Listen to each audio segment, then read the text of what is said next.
Bonjour Priscilla. Bonjour Kémérette. Tout d'abord, merci d'avoir accepté de nous accorder un portrait de toi pour l'émission Chasseurs d'étoiles. Pourrais-tu te présenter à nous en quelques mots? Je suis Priscilla, chanteuse depuis 20 ans maintenant, maman de 4 enfants. Je fais ça depuis toute petite et je m'en lasse pas. Voilà, c'est mon métier actuel jusqu'à aujourd'hui. D'accord. Alors Priscilla, très jeune, tu vas découvrir le milieu de la musique. Comment tu tombes dedans? Alors, comment je tombe dans le milieu de la musique? C'est déjà, de base, comme toutes les petites filles, tu chantes dans ta chambre avec ta brosse de sèche-cheveux, machin et tout ça. Tu te rends compte que finalement, tu as un petit truc sympa. Les gens te disent que tu as un petit talent. Et un jour, tout bêtement, je chante dans une bar mitzvah familiale, je ne sais plus quel événement. Et je me fais repérer par un producteur qui est en quête de profil pour créer un girls band. C'était vachement l'époque des boys band, girls band, je sais pas si tu te rappelles, cette époque To Be Free, J-Squad et tout ça. Et donc là, on retourne dans les années 90-2000, c'est ça? Je sais pas, à cette époque-là, j'ai 13 ans. 90, dans les années 90. D'accord. Donc voilà. Et de là, je rencontre un producteur qui est déjà à l'origine de nombreux tubes. Il s'appelle Cyril Assous. Je n'ai plus de ses nouvelles, mais voilà, à l'époque, je passais une bonne partie de mon temps avec lui. Et donc, je rencontre 3 autres filles, on monte ce girls band et tout ça, on enregistre 1, 2, 3 titres. Puis on démarche les maisons de disques. On va dans les maisons de disques et on leur propose un petit show chorégraphié et tout ça, qui plaisait, mais sans plus non plus. Et la chose qui revenait à chaque fois, c'était elle, la petite, elle a un potentiel, tu devrais faire quelque chose avec elle. Donc très vite, le groupe se dissout et il me propose de faire une carrière solo, quoi. Le rêve de tout le monde, personnellement. Je commence à enregistrer un titre. Et puis de là, va commencer une belle aventure parce que j'ai été signée tout de suite chez la plus grosse maison de disques de France, Universal Music, par le PDG qui à l'époque était Pascal Nègre. Et j'enregistre un album de 12 titres. Voilà comment commence ma petite histoire dans le monde musical. Tu as quel âge à l'époque? J'ai 15 ans à la signature de cet album. C'est une histoire qui va durer de 15 à 17 ans à peu près. D'accord. Tu as la maturité à l'époque nécessaire pour... Pas du tout. Autant te dire que c'était des années où, à 15 ans, t'es une petite fille, quoi. T'es dans ton monde des bisounours, tu ne prends même pas conscience que t'es signé dans une grosse maison de disques. Donc t'es un petit peu... Je vis les choses qui s'offrent à moi, et puis sans vraiment y réfléchir. J'enregistre 1, 2, 3 titres, on fait un album de 12 titres. Je rencontre des gens, des chefs de projet, on veut faire un tournage de clip, des habilleurs, des maquilleurs, comme une princesse. Je vois ça plus comme une princesse que comme une... Tu vois ce que je veux dire? À ce moment-là, tu es persuadée que toutes les portes vont s'ouvrir. Tu fais un vrai sacrifice en laissant ta famille faire son alia, mais sans toi. Voilà. Alors c'est ce qui se passe. Au moment de la signature de cet album, mes parents ont pour projet de partir faire l'alia. Évidemment, j'ai 15 ans, à cet âge-là, tu suis tes parents, hein, tu vas pas rester... Et moi, je les supplie. Je vous en supplie, c'est la chance de ma vie. J'étais quand même consciente que c'était quand même une grosse chose, hein, même si j'étais sur ma planète. Et puis, je demande à rester chez mes grands-parents, à Paris. Donc, je sais pas comment ils ont décidé de me laisser. Je t'avoue, jusqu'à présent. Des fois, je leur dis, mais comment vous avez fait ça? Moi, maintenant que je suis maman, jamais de ma vie, je resterai ma vie. C'est pour te dire que des fois, quand t'as des parents aussi qui te poussent et qui... c'est très important d'avoir des parents qui t'encouragent dans la direction que tu as suivie en tant qu'enfant. Et ils croyaient en toi à cette époque-là? Ils y croyaient vraiment, et puis ils savaient que c'était une opportunité. Mais pour autant, c'était pas non plus... ils m'ont laissé un peu libre à moi-même, dans le sens où j'avais pas de manager, j'avais pas d'agent, et donc j'avais pas mes parents, et j'avais 15 ans. Donc en fait, tu prenais tes décisions toute seule? Non, ils étaient obligés de signer des choses, tout ça, mais jamais d'avocat, jamais... Je pense qu'eux aussi ne réalisaient pas l'ampleur de tu vois. Donc, je suis restée, ils m'ont dit, voilà, tu restes, c'est un an d'essai chez Papier Mamie. En continuant tes études, évidemment, c'était important. Donc, à cette époque-là, j'étais en seconde. Donc voilà, c'était lycée, c'était je rentrais, c'était je partais le week-end enregistrer en studio, c'était voilà, la vie mi-étudiante, mi-professionnelle de la chanson. Est-ce que tu avais une vie ordinaire de jeune fille à cette époque-là, des copains, tu sortais ou pas du tout? Oui, je sortais. J'ai même présenté des gens de mon lycée, c'était très drôle parce que j'étais dans un lycée donc public. Il y avait, tu sais, dans les lycées publics, t'as beaucoup de gens. Moi, je viens de banlieue, donc du 95. De 95, t'as beaucoup de gens qui rappent, qui écrivent leurs textes et tout ça. Quand ils ont su que je commençais à travailler dans une maison de disques, je ramenais mes disques, ils peuvent. Donc, et j'en ai présenté deux, trois à mon producteur, avec qui il a fait des trucs aussi. C'était sympa, quoi. C'était aussi une opportunité pour tout le monde, finalement. Il posait des cœurs sur mes titres ou des choses comme ça, tu vois. Donc c'était sympa. Mais et donc voilà, c'est une aventure finalement. Quand je t'ai dit qu'il aura duré 2 ans, c'est parce que au bout d'un moment, j'ai demandé un terme à ce contrat parce qu'il y avait rien qui se passait, pas de diffusion radio, pas de plateau télé, pas de. Donc finalement, j'étais signée pour rien faire. C'était comme si j'étais un peu en prison, quoi. Ils s'appropriaient mon droit, en fait. Et je pouvais rien faire de l'autre côté puisque j'étais en contrat. Et je pouvais pas avancer dans le domaine qui me plaisait, quoi. Alors justement, à l'époque, toutes les chaînes de TV qui sont en train d'inclure de tout nouveaux programmes, c'est aussi pour toi une occasion de commencer à faire des castings puisque tu ne pouvais pas, à cette époque-là, tu étais... on va dire encadré par des contrats, donc tu ne pouvais pas avoir accès à ce genre de casting. Est-ce que tu te dis c'est l'occasion pour moi de tester les castings et d'essayer d'accéder à la notoriété d'une manière différente? Évidemment. Il faut savoir que quand ces émissions elles sont sorties, on parle de Star Academy, Nouvelle Star, donc les premières émissions, je pense que tous les jeunes de mon âge, donc là t'as 17 ans, t'es ah ouais mais c'est génial. Mais qu'est-ce que c'est que ce truc? Tu fais des cours, t'es machin, t'es à la télé, tu fais un disque, c'est génial, tu fais des plateaux télé, tu rencontres des artistes. Donc évidemment que là, ça donne envie. Et j'ai envie de participer à ce genre d'émission. C'est aussi pour ça que je demande la fin de ce contrat. Donc je commence à faire tout type de casting. Donc, Tu fais lesquels? Starac et Nouvelle Star. C'est vraiment mes 2 émissions cibles, quoi. Et malheureusement, je n'arrive jamais à un stade très élevé, sauf la Starac, où je me fais éliminer juste avant l'entrée du château. Il faut savoir qu'il ne montre pas... La Starac, c'est une émission qui ne montre pas les castings, mais je ne sais pas combien d'étapes avant d'arriver à là. Et on est une cinquantaine, et là, ils en enlèvent 20 avant de rentrer, ou 25, je sais plus, avant de rentrer au château. Je fais partie de ces gens qui sont enlevés. Donc, c'est très dur à cet âge-là, de passer un casting, d'arriver à la fin, et que finalement, les portes se ferment. C'est encore plus dur parce que t'es sensible, vraiment, t'as une sensibilité qui est développée. Et puis tu crois, au fur et à mesure que tu passes l'année. Bah, t'es pas si bonne que ça, tu te remets en question. Puis c'est nouveau, les castings. Là, on est dans une ère où c'est plus du tout pareil, hein. Les jeunes, ils ont une assurance de fou, ils jouent tous de la musique, ils ont des talents incroyables. Nous, on débarquait, on était authentiques. Eux, ils connaissent déjà tu vois, voire même, ils ont déjà une certaine notoriété, ils ont l'habitude. Avec les réseaux et tout ça, ils s'acquièrent leur notoriété seuls, quoi, indépendamment de toute émission télé ou quoi que ce soit. Et tu fais, en dehors de la Star Academy, tu fais laquelle encore? J'ai fait Nouvelle Star aussi. Nouvelle Star, j'arrive un peu loin et finalement, rien. Et à chaque fois, en plus, je suis coupée dans les montages. Genre, on voit même pas... j'apparais, tu vois, comme une petite étoile filante comme ça, le temps d'un montage... Et les gens me disent, mais t'as fait la Nouvelle Star, mais pourquoi on t'entend pas chanter? Et en fait, je pense qu'après, quand ils font leur montage, ils savent quoi montrer et quoi ne pas montrer. Parce que s'ils montrent à l'image quelqu'un qui chante bien et que finalement, il est pas pris, les gens devant la télé disent, mais pourquoi? Qu'est-ce que, tu vois, quel est le... En fait, il faut pas oublier que c'est des émissions de divertissement. Et moi, c'est ce qu'on m'avait dit au casting de la Nouvelle Star. Le directeur de casting m'avait dit ça. Tu sais, c'est une émission de divertissement. T'as rien à faire ici. Tu trouveras ton succès autre part. Mais pas dans ce genre d'émission. Et moi, je comprenais pas. Je dis, mais pourquoi? Mais moi, j'ai envie de faire. Pourquoi tu vois? Mais bon, écoute. Donc les castings n'ont jamais abouti? Non, ça a jamais été une passerelle pour moi. Est-ce que tu penses que tu as fait des mauvais choix à ce moment-là? Par rapport au casting? Oui, par rapport au casting. Non.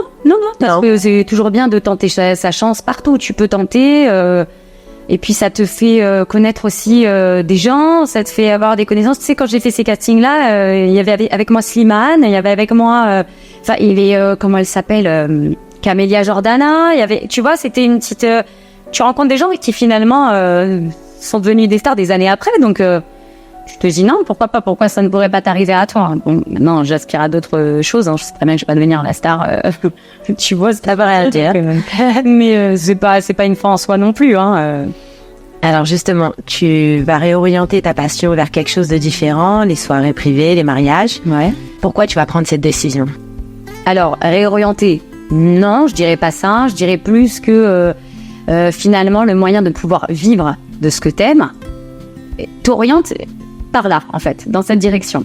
C'est-à-dire que t'es convié à des mariages, à des bar mitzvahs, tu vois qu'il y a toujours un orchestre, des chanteurs, des chanteuses, des musiciens. Tu te dis, c'est sympa, finalement, ça te permet de faire ce que tu aimes faire.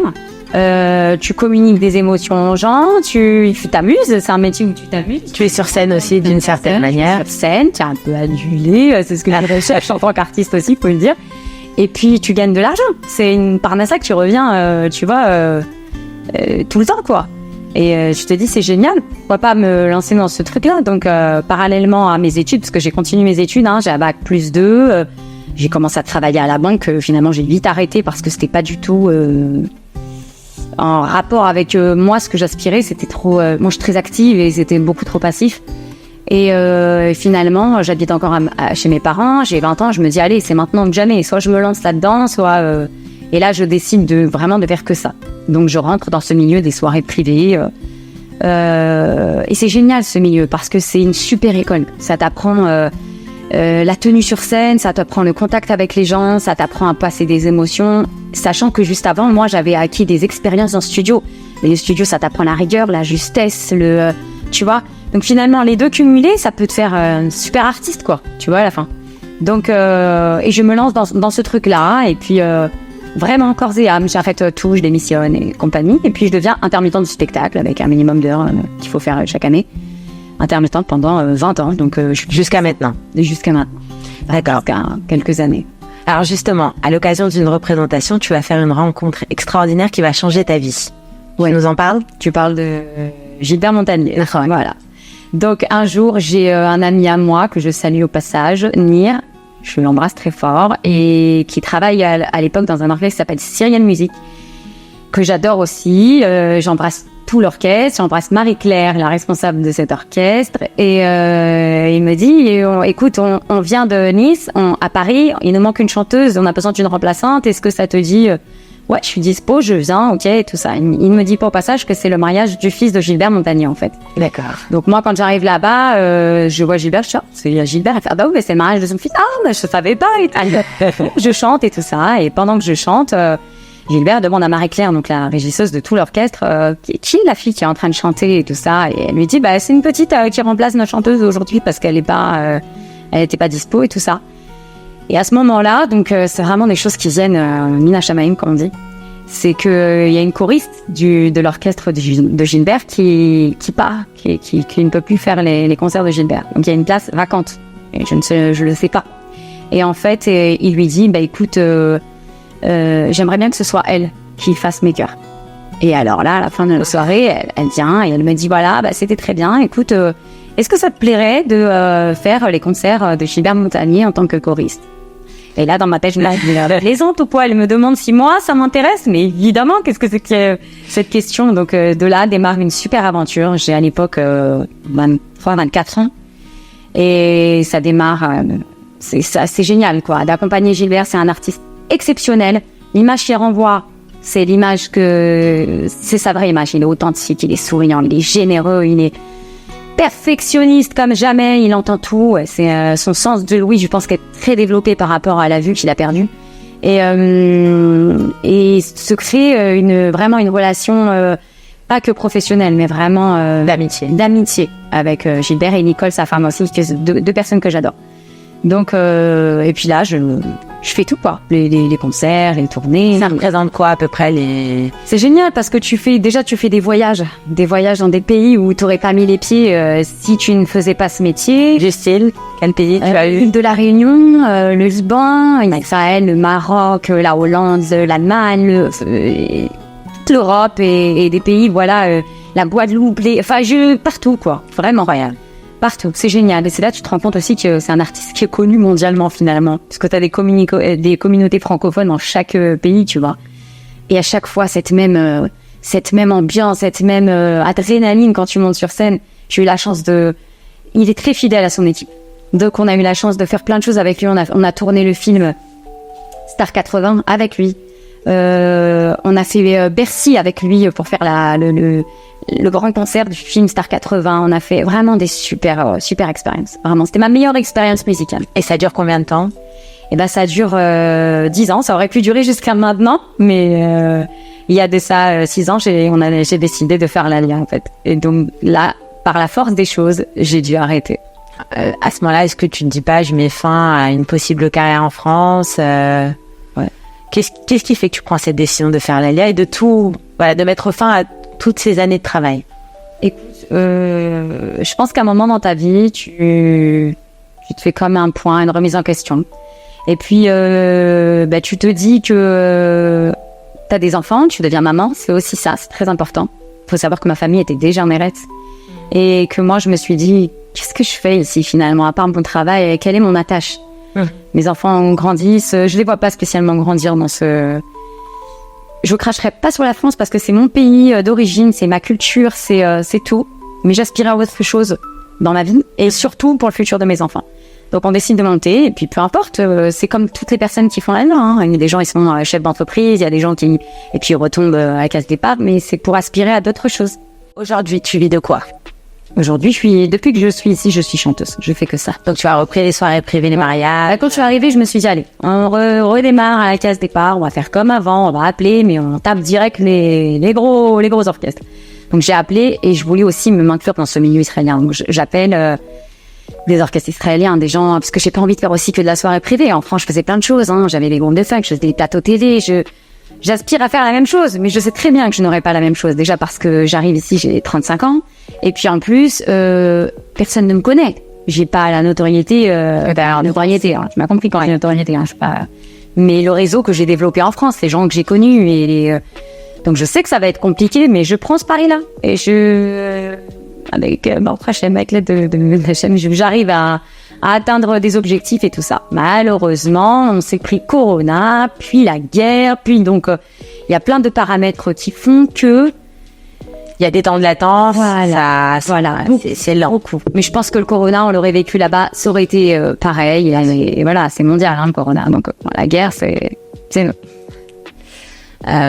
aujourd'hui, quels sont tes rêves les plus fous? Et surtout, comment tu perçois ton avenir en Israël? Et surtout celui de tes enfants. Ouais. Mes rêves les plus fous. Écoute, je sais pas. Moi, je suis ouverte à toute proposition dans mon milieu, hein, évidemment, mon milieu musical. Il y a des choses que j'ai jamais faites comme de la comédie musicale. C'est un truc vraiment qui me brancherait. J'aimerais bien développer ce truc. La scène, j'aime la scène. Mais j'aime aussi le studio. Je dirais pas non à enregistrer des voix pour du doublage de dessins animés ou même des chœurs pour des artistes comme je le faisais en France. Sortir un nouvel album, sortir peut-être un titre, rencontrer des gens ici qui veulent écrire, mais des gens qui me correspondent. Tu sais, c'est dur de trouver quelqu'un qui match avec toi, tu vois, que ce soit dans la musique, auteur, compositeur, des gens qui sont vraiment ma team avec toi. Et tu vois, quand j'ai fait mon album, je revenais sur ça. Quand je te disais, j'étais dans ce monde un petit peu réel. J'aurais préféré que ça m'arrive là, dans ces années, où tu sais ce que tu veux, tu sais où tu vas, tu sais quelle direction tu veux prendre, plutôt qu'avant. Je regrette pas, hein, parce que c'est une super expérience. Mais si c'était à refaire, j'aurais fait les choses que ça arrive maintenant. À moi, mais comme les enfants plus tard. Bon, écoute, rien n'est jamais trop tard. Voilà. Oui, bon, après... Et pour tes enfants, déjà, est-ce qu'il y a une petite fibre artistique, musicale à la maison? Ouais, complètement. Ouais. Le plus grand de mes enfants, j'ai mon fils qui a 11 ans et lui, il est à fond dans tout ce qui est toupim, la batterie, les percussions et tout ça.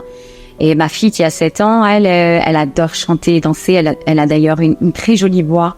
Je pense que tu vas l'orienter. C'est parce que c'est un truc qui doit venir de toi. C'est une passion, hein, avant tout. Mais s'ils ont envie de faire ça, ouais, je les pousserai à faire des roguings comme ça, ouais, complètement. Les autres sont trop petits, hein, pour parler. C'est deux bébés, hein. On sait pas, peut-être qu'un jour il y aura une petite bande qui se formera. À 13 ans, il prend des fois la harmonica aussi, hein, mais bon, ça va. S'il n'est pas encore dans ce créneau, il est trop petit. Priscilla, est-ce que tu accepterais de nous faire une petite démonstration de ce que tu fais en général sur scène? Avec plaisir. Je t'en Avec prie. plaisir. Je vais chanter une chanson qui a bercé ma petite enfance de casting et de chanson que j'adore de Blue Cantrell. Couplet refrain, a cappella à la bonne franquette. Okay. Allez, ça marche. Well, he was skimming, I was beaming in a beamer just beaming. Can't believe that I caught him and cheating. So I found another way to make him pay for it all. So I went to Neiman Marcus on a shopping spree. And on the way I dropped Sully and Mia. And as the cash book rang, I thought everything away. There goes the dreams we used to say. There goes the time we spent away. There goes the love I had that cheated on me, and that's for that now. There goes the house we made a home. There goes you never leave me alone. For all the lies you told, this is what you want. And ladies, when you may not want to get buck wild, just go back and heat him up style. Put your hands on his cash and let me be the last and all for that times. Oh, when you go in, everything goes from the creep to the rising coast. So you better never know that if he mess up, you've gotta heat him up. Kola Kabod. Priscilla, merci de nous avoir accordé ce merveilleux portrait de toi. On te souhaite de continuer à partager cette passion qui t'anime depuis toujours et encore plein de belles choses à vivre. Merci beaucoup. Merci beaucoup de m'avoir reçu. Et je tiens à dire aussi, c'est un petit message pour Chasseurs d'étoiles, c'est super ce que vous faites. Vraiment, merci. une grande merci et que vous continuez en ce sens. Amen.